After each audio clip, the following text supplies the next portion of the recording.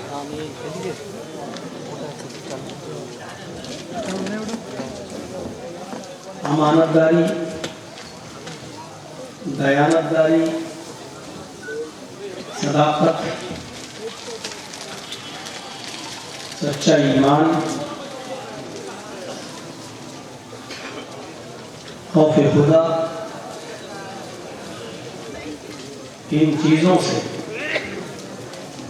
मुज़य्यन और मुदल्लल खिताब कल आपके सामने हुआ था।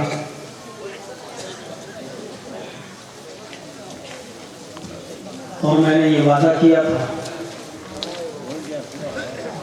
फिक्र आखिरत के ताल्लुक़ से कुछ बातें आज हमारे और आपके सामने आई। फिक्र आखिरत का मतलब ये होता है कि हम उठते बैठते लेटते सोते जागते खाते पीते चलते टहलते हम आखिरत को न भूलें। इस बात पर पूरा अकीदा रखें, इस बात पर पूरा ईमान रखें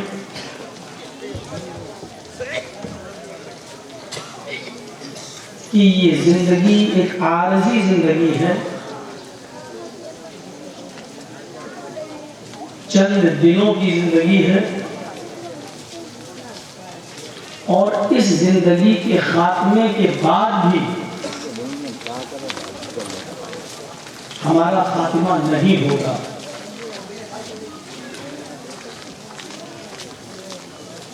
जिंदगी खत्म हो जाए, मर जाए तो वो भी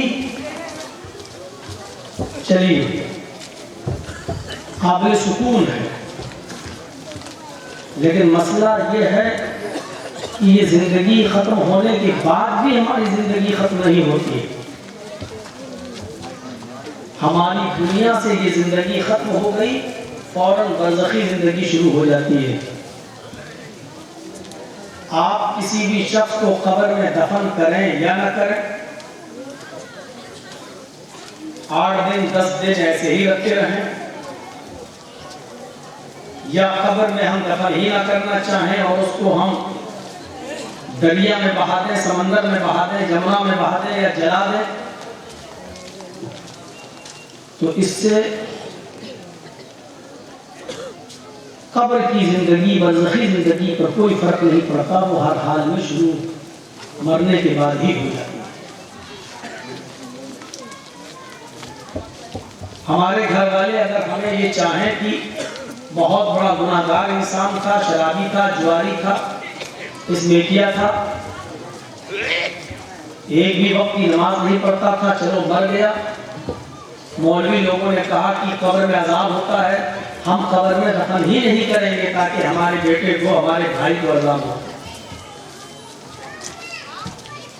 तो इसका यह मतलब नहीं कि अब हमारे उस भाई को, बेटे को या बाप को या फला को अजाब नहीं होगा। जहां जहां कब्र का लफ्ज आया है उससे बरज़ख मुराद है। बरज़ख यहां रूह निकली और हमारी रूह, हमारी एक नई जिंदगी जो बरज़खी जिंदगी है, जो ना दुनिया में है ना आखिरत में है, बल्कि दुनिया और आखिरत के बीच की ये जिंदगी है। क़यामत के दिन से पहले की ये जिंदगी और हमारी दुनिया के खत्म हो जाने के बाद की जिंदगी है। अच्छे अमल करने वालों से हिसाब किताब के बाद मन रब्बुका, पहला सवाल तुम्हारा रब कौन? मा दीनुका, दूसरा सेकंड क्वेश्चन तुम्हारा दीन क्या है? मन नबी का, ये थर्ड क्वेश्चन तुम्हारे नबी कौन? और इन तीनों सवालों के जवाब देने के बाद सही सही जवाब दिए तो आपकी बरज़खी जिंदगी के अंदर, जिसको हम कब्र की जिंदगी बोलते हैं, चाहे वो आप कब्र के अंदर हो या समंदर में डाल दिए गए हो या जला दिए गए हो, आपकी बरज़खी जिंदगी के अंदर आपके लिए जन्नत का बिछौना बिछा दिया जाता है और कहा जाता है कि सो जाओ उस दुल्हन की तरह जिसको उसके शौहर के अलावा पहली रात में कोई नहीं उठाता है। उसी तरीके से तुम आराम करो, सो जाओ, और क़यामत के दिन अल्लाह रब्बुल आलमीन ही तुम्हें उठाएगा।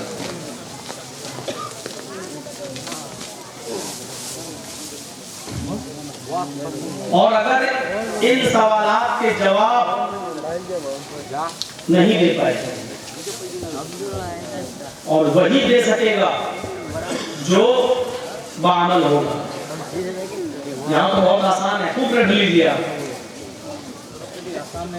लिख के रखिएगा, मन रब्बुका, मन रब्बुका, अल्लाह अल्लाह अल्लाह। फिर रखिएगा मा दीनुका, तुम्हारा दीन क्या? इस्लाम इस्लाम इस्लाम इस्लाम। पूरी जिंदगी रखिएगा, अमल नहीं वहां निकलेगा ही नहीं। और अगर इन तीनों जवाब में आप नाकाम हुए तो वहीं से अजाब के झटके और अजाब की सूरत शुरू हो जाती है। जहन्नम का फर्श बिछा दिया जाता है, खिड़की खोल दी जाती है। फिर हमने जैसे अमाल किए हैं, नमाजें छोड़ी हैं तो उसका अलग अजाब है, रोजे छोड़े हैं तो उसका अलग अजाब है। कभी कब्र दबाती है, जमीन सिमट जाती है, दबाती हुई कि हमारी दाएं किस्लियां बाएं किस्लियों में और बाएं किस्लियां दाएं किस्लियों में घुस जाती हैं, फिर छोड़ देती है, फिर और ये कयामत तक होता है। अभी कयामत के बाद वाली जिंदगी अलग है।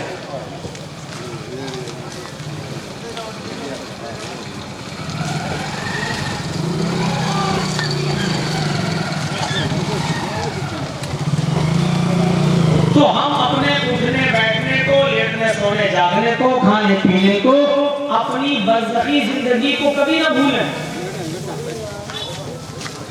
भाई जल्दी करिए यार, जो करना हो। लास्ट में आते जाएंगे, आगे बैठते जाएंगे।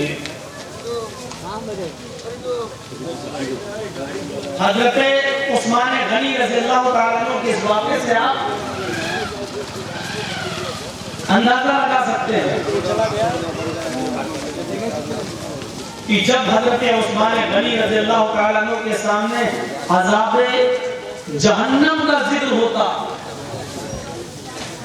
जहन्नम के अज़ाब का जिक्र होता तो कभी नहीं रोते, जहन्नम की सजाओं का जिक्र होता तो कभी नहीं रोते, जहन्नम के खौफनाक मनाज़िर बयान होते तो वो कभी नहीं रोते।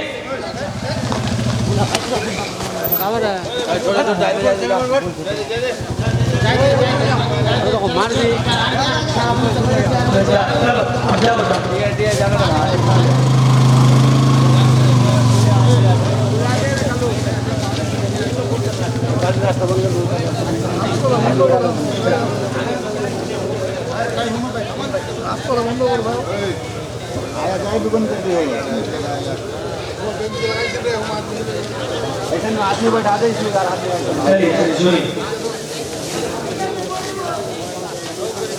तो हज़रत उस्मान गनी के सामने अज़ाब जहन्नम का जब जिक्र होता तो बिल्कुल नहीं होते, चाहे जितने मनाज़िर पेश कर दिए जाए जहन्नम के अज़ाब के, लेकिन कभी नहीं होते। लेकिन जब उनके सामने आज़ाब कब्र का जिक्र किया जाता, कब्र के आज़ाब का जिक्र होता, तो इतना रोते कि हदीस की किताबें कहती हैं कि उनकी दाढ़ी उनके आंसुओं से भीग जाती और तर हो जाती।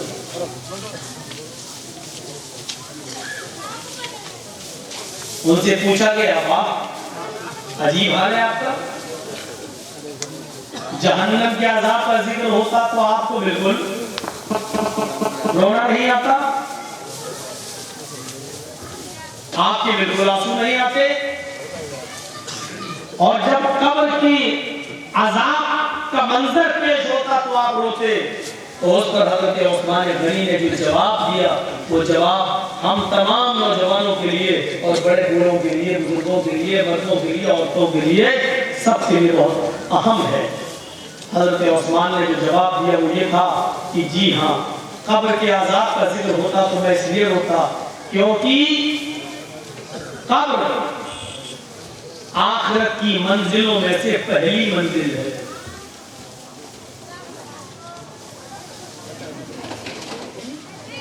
इन्नल कब्र अव्वल मंजिल मिन मनाजिल आखिरा, कब्र आखिरत की मंजिलों में से पहली मंजिल है, और जो इस मंजिल से पास हो गया, जो इस मंजिल में कामयाब हो गया, जो पहली मंजिल में कामयाबी के साथ निकल गया, जो कब्र के सवाल और जवाब से मैं पास हो गया, तो वो आखिरत की तमाम मंजिलों में पास होता चला जाएगा।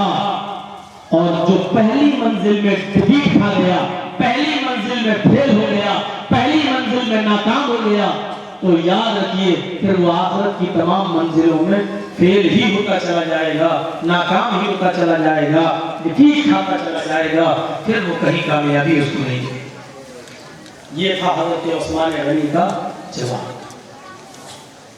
इससे हम अंदाजा लगा सकते हैं आखिरत क्या है। कुरान पढ़िए,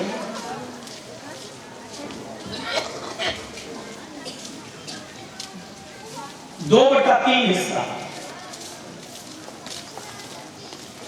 2/3 कुरान का 2/3, यानी कुरान के 3 हिस्से कीजिए तो उसमें 2 हिस्से आखिरत से ही भरे पड़े हैं।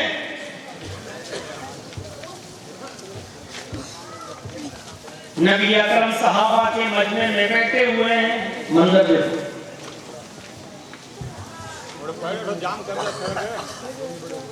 नबी अकरम सहाबा के मजमे में बैठे हुए हैं, सहाबा किराम की नजर अल्लाह के रसूल सल्लल्लाहु अलैहि वसल्लम के चेहरे पर पड़ी।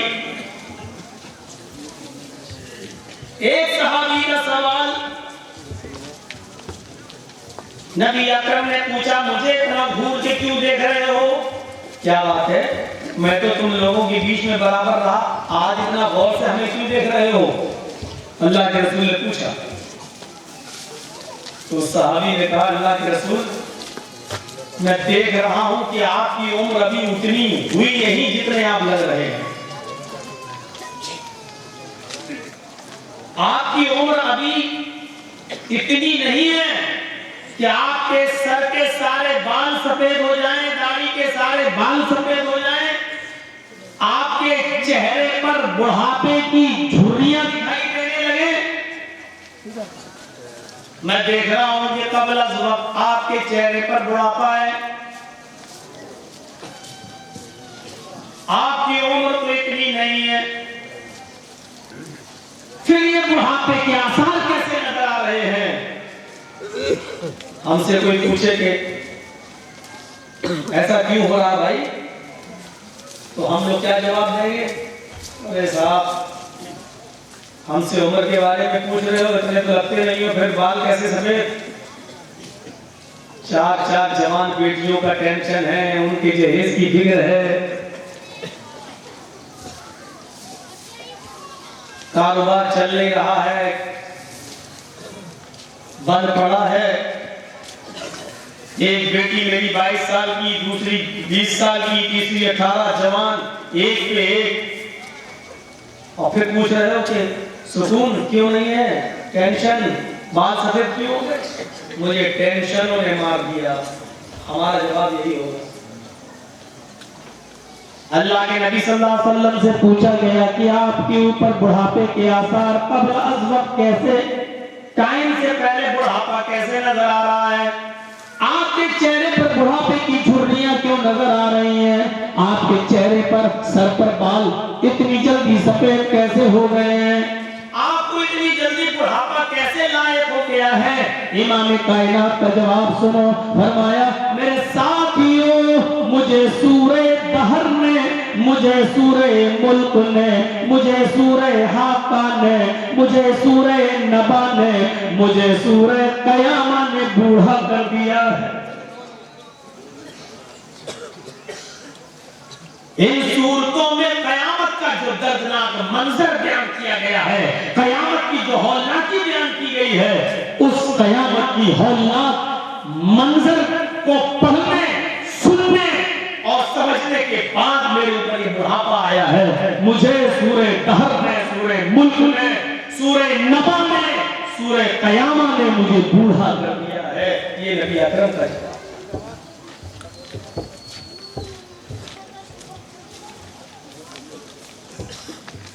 आसमान पर बादल आने लगते हैं, बारिश के आसार नजर आते हैं, हवा थोड़ी सी तेज होती है। इमाम कायनात अपने कमरे से निकलते, अपने हुजरे से निकलते, सीधे मस्जिद की तरफ भागते, सजदे में गिर जाते, रब्बुल आलमीन से दुआ मांगते। इलाहुल आलमीन, पहले जमाने की उम्मतों पर ये बादलों ने पत्थरों की बारिश बरसा कर उन्हें हलाक कर दिया।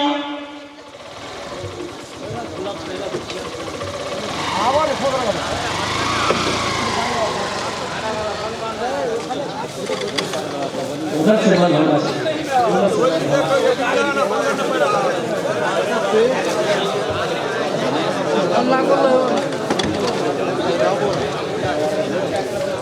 अब थोड़ा सा तवज्जो दीजिए।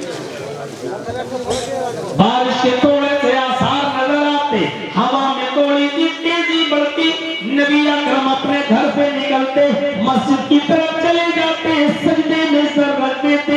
इलाहुल आलमीन, इस बारिश को रहमत की बारिश बना देना, इस आसमान पर गरजने वाले बादलों को रहमत बना देना। इलाहुल आलमीन, पहले जमाने की उम्मतों पर इन बादलों ने आग की बारिश की है, पत्थरों की बारिश की है, हलाक हुए। अल्लाह, या आसमान पर गरजने वाले बादल कहीं अपने साथ पत्थरों को न लाए हो, आग को न लाए हो। मेरे भाइयों, हम कितने इत्मीनान की सांस लेकर सोते हैं, हमें कितनी इत्मीनान की नींद आ जाती है। यहाँ बारिश के थोड़े से आसार नजर आए, हल्की सी हवा में तेजी आई, इमाम कायनात मस्जिद की तरफ भाग रहे हैं। अल्लाह, तेज़ो तुंद आंधियों से तूने कौम आद को बर्बाद किया, तेज़ो तुंद आंधियों से तूने कौम समूद पर अज़ाब नाज़िल किया। हाय अल्लाह, इस तेज हवा को आंधी में तब्दील न करना। हाय अल्लाह, कहीं उम्मत मुहम्मदिया के लिए आजाद साबित न हो जाए। ये फिक्र होती थी इमाम कायनात को, जनाब मुहम्मद रसूलुल्लाह सल्लल्लाहु अलैहि वसल्लम को। बारिश हो, अभी हुई नहीं, हवा में थोड़ी सी तेजी देखी और आप मस्जिद की तरफ चले। इससे अंदाजा लगाइए फिक्र।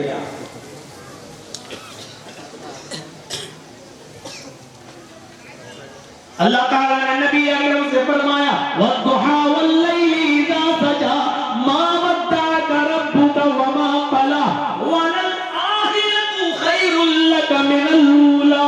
कसम दुहा, नाश्ते के वक्त की, वल्लैलि इज़ा सजा, और कसम उस रात की जब वो पूरी तरह अंधेरे में बदल जाए, पूरी तरीके से अंधेरे में छा जाए।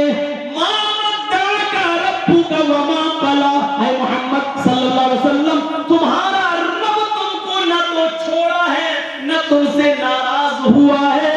वलल आखिरतु खैरुल लक मिनल ऊला, ऐ मोहम्मद सल्लल्लाहु अलैहि वसल्लम, आपके लिए जिंदगी दुनिया की जिंदगी से बेहतर है।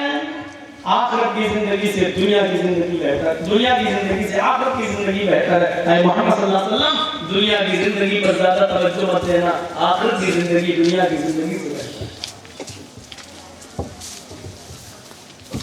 चटाई पर सो रहे, सोकर उठते, पीठ पर निशान पड़ गया, वक़द अख्तर फी जंबी, पीठ पर निशान,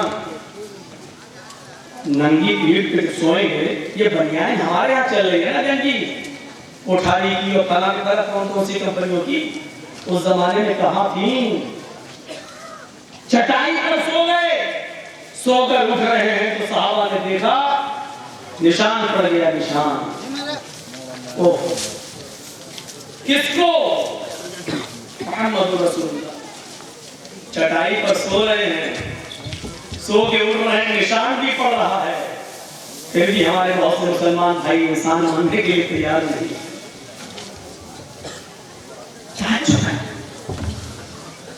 सोकर उठे, निशान पड़ गया। अब्दुल्लाह इब्न मसूद रज़ियल्लाहु ताला अन्हु की नजर नबी अकरम के जिस्म पर पड़ते हुए निशान पर पड़ी, तो जानते हो क्या कहा? आखिरत से